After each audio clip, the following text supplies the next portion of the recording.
क्या हमारे हुक्मरानों को भी अल्लाह की ज़ात पर यकीन है? जो हमारे हुक्मरान तबका हैं, क्या उनको भी अल्लाह की ज़ात पर यकीन है या नहीं? अगर कहें कि अल्लाह की ज़ात पर यकीन है तो मैं आपसे सवाल पूछता हूँ, फिर ये रोना क्यों रोया जाता है कि जनाब फ़लाँ मुल्क से हमने ताल्लुक़ तोड़ दिया, तो खाएंगे कहाँ से? रिज़्क़ कहाँ से मिलेगा? जनाब हमारी मईशत तबाह हो जाएगी। जब गुस्ताखी वाला मामला हुआ था फ़्रांस में, तो मुसलमानों ने कितनी जनाब पुरज़ोर तरीके से एहतजाज करके कहा कि फ़्रांस के सफ़ीर को दफ़ा करो, उसके साथ ताल्लुकात ख़त्म करो। लेकिन हमारे हुक्मरानों ने क्या कहा? जनाब अगर उसके साथ हमने ताल्लुक़ तोड़ दिया तो फिर खाएंगे कहाँ से? हमारी मईशत। मुझे ये बताओ कि रिज़्क़ का मालिक फ़्रांस है या अल्लाह की ज़ात है? अल्लाह की ज़ात है। इस बात पर अगर हमारे हुक्मरानों को यकीन होता कि रिज़्क़ का मालिक अल्लाह है, वो हमें रिज़्क़ देगा, और ख़ास तौर पर जब हम अपने नबी की इज़्ज़त की वजह से, जब हम अपने नबी की नमूस की वजह से, हुर्मत मुस्तफ़ा की वजह से उनसे ताल्लुक़ तोड़ रहे हैं, तो वो अल्लाह तो हमें दुगना रिज़्क़ अता फरमाएगा। लेकिन बात है यकीन की। हज़रत हाजरा बीबी हाजरा ने यकीन किया, अल्लाह ने पानी का इंतज़ाम कर दिया। हज़रत इब्राहीम अलैहिस्सलाम ने यकीन किया, अल्लाह ने आग को गुलजार बना दिया। ऐ काश कि हम मुसलमान भी यकीन करते, हमारे हुक्मरान भी अल्लाह की ज़ात पर यकीन करते, तो अल्लाह सारी मुश्किलें दूर फरमा देता। अब नया मसला एक खड़ा हुआ पाकिस्तान के अंदर, मैं बयान कर दूँ, ये भी मेरी ज़िम्मेदारी है। पाकिस्तान की वफाकी शरई अदालत, उसने चंद दिन पहले एक फ़ैसला सुनाया। ये फ़ैसला कई यानी कि साल से ये फ़ैसला चल रहा था, ये केस चल रहा था। वफाकी शरई अदालत की बात कर रहा हूँ मैं, गौर से सुनिएगा।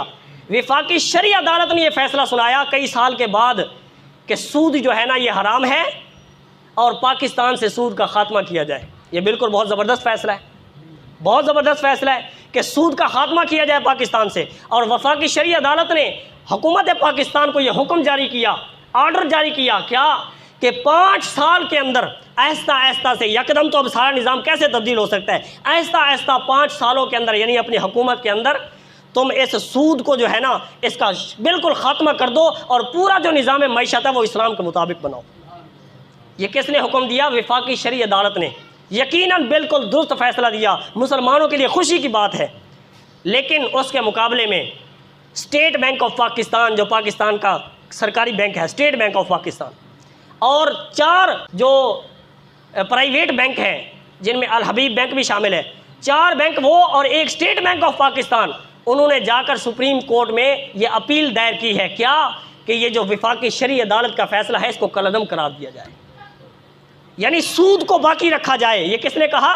हमारे पाकिस्तान के बैंकों ने। उन्होंने जाकर ये सुप्रीम कोर्ट के अंदर ये अपील दायर कर दी कि सूद को बाकी रखा जाए और वफाकी शरई अदालत के फ़ैसले को कलअदम करार दिया जाए। मुसलमानों मुझे बताओ, मेरे नबी का क्या फरमान है, अल्लाह का क्या फरमान है? अल्लाह का फरमान ये है कि जो बंदा सूद खाता है या सूदी कारोबार करता है, अल्लाह फरमाता है मेरा उसके साथ ऐलान जंग है, मेरा उसके साथ ऐलान जंग है। अब बताओ किस में ताकत है अल्लाह के साथ जंग करने की?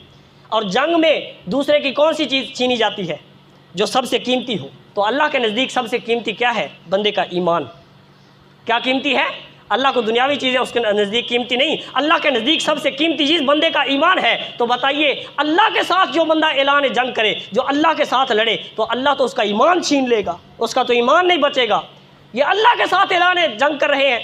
दूसरी बात, हुजूर नबी पाक अलैहिस्सलातु वस्सलाम ने फरमाया जो बंदा सूद खाता है, सूदी कारोबार करता है, उसका गुनाह ये है कि बंदा अपनी माँ के साथ, सगी माँ के साथ 70 बार जिना करे तो उसका गुनाह कम है, सूद का गुनाह उससे ज़्यादा है, सूद का गुनाह इससे ज़्यादा है।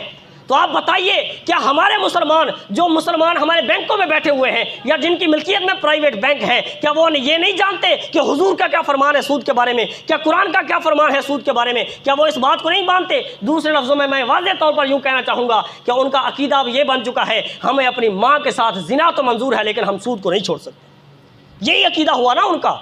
जब हुजूर ने फरमा दिया कि जो अपनी माँ के साथ 70 बार जिना करे उसका गुनाह तो कम है लेकिन सूद का गुनाह ज़्यादा है, लेकिन वो दोबारा जाकर अपील दायर करके क्या साबित करना चाहते हैं? दूसरे लफ्ज़ों में उनको अल्लाह की ज़ात पर यकीन नहीं है, अल्लाह की ज़ात पर यकीन नहीं है। अगर अल्लाह की ज़ात पर यकीन हो, खुदा की कसम ये सूदी कारोबार, सूदी निज़ाम इस मुल्क से ख़त्म कर दिया जाए तो देखना फिर अल्लाह की रहमतें किस तरह इस मुल्क में आती है।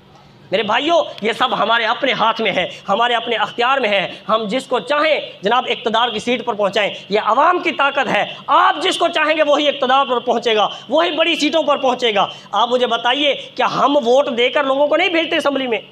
हम देते हैं ना, तो ये आपकी ताकत है। अगर आप चाहें तो ऐसे लोग मैदान में आ सकते हैं जो शरीयत के मुताबिक इस मुल्क का निज़ाम चला सकते हैं। अल्लाह ताला इस मुल्क को निज़ाम मुस्तफ़ा का मरकज़ बनाए, इस मुल्क में निज़ाम मुस्तफ़ा का नफाज फरमाए। व आखिर दावाना अनिल हम्दुलिल्लाहि रब्बिल